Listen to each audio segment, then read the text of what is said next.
Gledate jutarnji program Beograde, dobro jutro. Hajde odmah da predstavimo naše gosta. Nikola Šuput je sa nama i boji će čitavo ovo 10. februarsko jutro veličanstvenim radom. Nikola, dobro jutro. Hvala mnogo što ste sa nama. Molim. Vi ćete nam praviti šta? Hajde malo da zagolicamo maštu gledalaca. Razbarit ću jednu ružu za poklop za kutiju za nakit. Vi ste majstor duboreza, iako ste po zvanju i znanju i mnogo više od toga. Pukovnik, apotekar. Suprug, deka, otac. Deda, otac, 2 sina, 4 unučadi. Bogat ste čovek. Da. I u penziji ste od 95. Od 95. Veličanstveno je. Sve ovo što naši gledaoci vide je dar, ruku i imate zavoj na prstu. Ima. Je li to povreda na radu? Povreda na radu. Čuvajte se ovog jutra da ne stradate. Ovako je Duško Radović pisao. Ako imate svedoka i dokaze da ste malo radili, možete tražiti da vam se odloži penzija. Naš gost zaslužio je penziju i u njoj uživa. Uživamo i mi, posmatrajući kako brižljivo pravi šta. Nikola Šuput, majstor duboreza, je ovog jutra sa nama u studiju. Nikola, još jednom zahvalnost što ste tu. Hvala. Kako vam napreduju radovi? Dobro. Koliko vremena je potrebno i koliko strpljenja da nastane nešto od ovoga što je izloženo pred očima naših gledalaca? Pa za ove sitnije predmete ne treba puno. A ovako neke komplikovanije ikone treba jedno 5-6 dana. Kažite nam iskreno, jesu li vaši ukućani odahnuli što ovog jutra ne radite kod kuće, odnosno u svojoj radionici? Da li buka ometa one za kojima stanujete? Ne, imam iznajmljen prostor na starom sajmištu gde radim. Ustanem u 6, popijem kafu, odem u radionicu i tamo radim do 2-3 sata. Šta ste radili dok radionice nije bilo? Na terasi sam radio, ali onda od 10 do onog popodnevnog odmora. Ali nisam mnogo lupao. Niste bili zaključani na terasi? Da. Šalimo se malo. Imate podršku supruge za taj divan rad.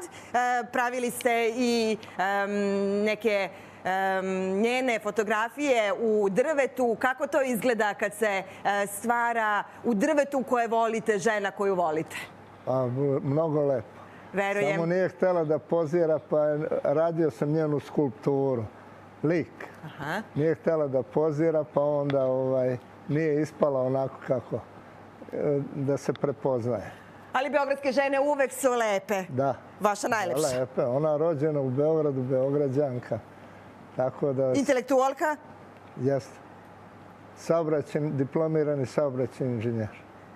Hajde za one koji se bude nešto kasnije da čujemo i taj mali raport o tome kako je vaš radni vek izgledao. Vi ste pukovnik u penziji, sanitetski, farmaceutski smer. Radio sam u skladištu sanitetskom u Lisičijem potoku. Posle toga sam prekomandovan u Novi Sad. Tamo sam bio nastavnik i načelnik bezbednosti u školskom centru. Mi smo ovde bezbedni. Da. To nas raduje i još... Odatle sam došao, bio sam godinu dana u Bagdadu, preko vojne ustanove. Onda sam došao u VMA i u VMA sam završio karijeru. Otišao u penziju 95.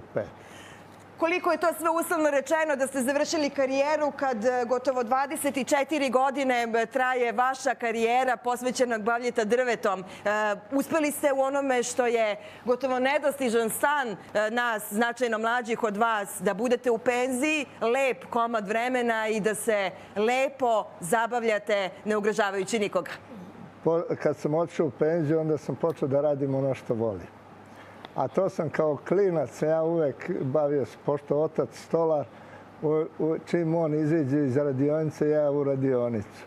Pa napravim po nešto, ali nije to bilo nešto savršeno. A nije mi dao, kaže, majstore, opet si mi istupio alat. Ja nisam pazio, pa onda... I samo nam još za kraj ovog dela razgovora recite, je li dozvoljeno da se krade, ali zanat? Od koga ste vi učili? Ja sam krao zanat. Aha. Krao sam od oca i od pojedinih majstora i rezbara u Beogradu. Uđem u jednu stolarsku radionicu i vidim majstor nešto radi. I ja uđem i pitam on, izvolite. Kaže, hvala, uzeo sam ono što mi treba. Kaže, šta ste? Rekao, to što ste vi radili, to nisam znao kako da uradim. Nasmijali ste nas, ono što je bitno je da ima oni koji od vas uče, o tome ćemo za nekoliko minuta. Ovog jutra pokušavamo kao poruku da prenesemo zahvaljujući razgovorima sa našim gostom Nikolom Šuputom. Mnogo hvala, Nikola, još jednom što ste nam tu.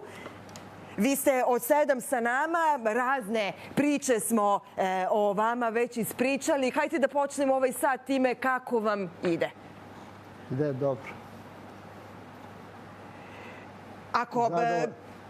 Ako gledaoci sada pokušavaju da vide šta je to belo na vašoj ruci, imali ste povredu na radu. Kažete da svaka igra može da bude i zabavna, ali i opasna. Je li to deo života i deo te pasije koju imate da krotite drvo onako kako vam je volja? Jeste, da. Razno ste od drveta napravili. Neki od vaših radova su, čuli smo, inspirisani prethodnim razgovorom i na Hilandaru. Da. Poklanjate? Najviše predmeta mojih poklanja. Svojim prijateljima, gostima, dragim ljudima i tako. Koji me se uvek sećaju rado kad vide neku moju rukotvorinu kod sebe u stanu ili na radnom mestu. Ako nekome date olovku, ovu koja je pravljena od pera koje životinje? Ćurana. Od ćurke. Aha, je li vam stiglo nekad pismo pisano ovako, starinski? Nije. Nije, dobro, biće poslato, evo mi dajmo reč. Da. Gledao sam u onim starim slikama. Aha. Negde ovi naučnici su imali ovo pero za pisanje i onda me to postaklo da napravim pero za pisanje. Umesto mastila ja sam stavio hemijsku olovku u pero i pero to piše. Nije ovako za ukras, nego može da... I ukras je i funkcija. I funkcija. Odajte vi nama tu tajnu vitalnosti koja vas krasi. Kako i da li penzija na svakog deluje tako kao na vas? Na mene odlično penzija deluje. Ne moram razmišljati hoću li imati para, neću imati para, ali svako jutro idem u radionicu, radim. Nekad nešto i zaradim, ali najviše kažem, ne bavim se sam sa sobom. Da sam kod kuće, bolelo me ovde, te onda, ovako ne razmišljam. I ovo što sam se povredio, ni to mene boli mnogo. Mada istini za volju, da podsjetimo gledaoce da penzija ipak više nego redovno stiže 10. i 25. što je još jedna od beneficija dugog radnog staža koji je za vama. Vi ste farmaceut, ali... Pukovnik u penziji. Pre svega pukovnik u penziji. Hvala što ste tu ovog 10. februarskog jutra. Nikola Šuput je tu, majstor drvoreza. Mi bacamo pogled put rada našeg gosta Nikole Šuputa i proveravamo koliko je ovaj razgovor o pravnim zavrzlamama bio inspirativan za našeg gosta. Dobar dan. Ako bismo vas pitali da, recimo, izrezbarite sve ono što nas muči kada je o pravu reč, šta bi to u jednoj reči bilo? Ne znam šta bi bilo u jednoj reči. O pravu. Pravo, da. Ja sam mislila da ćete reći novac, a onda da poentiramo time da ono što ste više puta rekli, vi ne prodajete i nije vam samo to namera da prodate ono što napravite, već i poklanjate onima koje volite. I koliko je lepo to da nešto u šta vi utkate vreme, ljubav, snagu, nekome date. Znamo li da cenimo poklone? Najveće mi je zadovoljstvo. Poklon koji dam da bude korišten. Odnosno da se vidi tamo u prostoru gde ljudi borave. Pa uvek podsjeća taj poklon nekoga na mene. A to mi je drago. A inače ja volim da se družim i okupljam ljude jednom mesečno. Moje tamo iz Zavičaja, Koreničane okupljam. To je Lika? Iz Like. Tamo Korenica kod Plitvica. Okupljamo se tu. Bilo nas je dosta u početku. Imali smo i muziku i dolazio i šobajići, glumci, i pevači i tako dalje. Oni koji su, međutim, neki su na nesreću umrli, pa onda se nešto društvo osulo, ali uvek nas ima 10-15, tako. Jednom mesečno se okupljamo. Pored ovih radova. To mi je zadovoljstvo. Eto, zbog čega je penzija dobra, imate vremena da vidite 10 ili bar 15 ljudi u istom trenutku, da se bavite onim što volite i da za to ne očekujete nikakvu platu. Nikola Šuput nam je tu i radost je gledanja u njegovo stvaranje. Nadam se da i vi imate takav utisak. Naš gost, Nikola Šuput, od 7 jutros pokazuje nam kako se živi. Pokazuje i umetnost rada kome je vičan, ali od njega smo dobili niz saveta koje ćemo, nadam se, pamtiti do kraja života. Hvala što izdvajate vreme za naše gledaoce. Kako je moguće da imate takvu lakoću u godinama u kojima ste? Ništa vam nije teško? Kad idem brzo, pa me godine ne stižu. Ma nisu vas ni dokrzle? Da. Mimo ilazite se sve vreme. Ne stižu me. Uglavnom, kažem, ne bavim se sam sa sobom, uvek imam neku aktivnost, ili planirano ili neplanirano, ali su aktivnosti zasnovane na tome da bude zabava. Da mi rad bude zabava, ne da mi bude teret. Tako da to je moj moto. Je li vam danas u planu da posle ručka malo dremnete? Ima li vremena za odmor? Obavezno. Obavezno posle ručka jedno sat vremena dremnem, pa posle ili gledam televiziju ili idem u šetnju, pošto mi supruga ne da popodne da idem u radionicu. Ta se fatirnju u kući? Da se posvetim kući. Tako. I onda kad idete na počinak da biste ustali u 6 svakog jutra? Na počinak idem u 11, pola 12. 6 sati sna? Molim? 6 sati sna i toliko rada u svakom dnu? Da. Ili čitam do 11, ove ređe gledam jer one mnogo okupiraju pa onda mora se gledati. A ovako pogledam povremeno. A u seriju kad gledam ono što sam 5 dana gledao, to gledam i posle 5 dana. Dobro, kad se sećate, sećanje vas dobro služi i to je također jedna od čarolija koju sa nama delite. Sećate se najranijeg djetinjstva i recimo onih dana kada ste spasavali jednoj ovci život. Kako je moguće da vam sećanje tako daleko seže? Pa zato što je to upečatljiv događaj. Kad sam pitao ovog drugara koji je sa mnom to radio, kaže, ne znam, ne sjećam se. Rekao, ja se sjećam. Ja sam držao ovcu, ti si uzeo trnje od gloga i bos je oko ujeda i stisko. I ovca je ostala živa, ali je ostala ćosava, bez dlaka na glavi. Ujela ju je zmija, a vi u tom trenutku imate koliko godina? 7.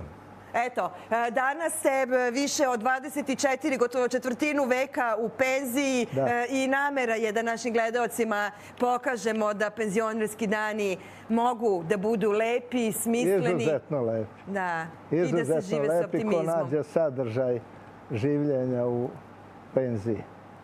Oni koji ne umeju da nađu sadržaj, sede tamo na klupi, prepodne postavljaju vladu, popodne skidaju. I opsedaju lekare. Ovdje me boli, ovdje me ne boli. Onaj valja lekar, onaj ne valja. Rekao, idi radi nešto pa će biti lakše. I samo za kraj, za one koji gledaju pažljivo u ekran i pokušavaju da shvate šta je to belo na vašoj desnoj ruci, može i povreda da nastane kad se radi ono što se voli. Od zabave može i povreda da nastane.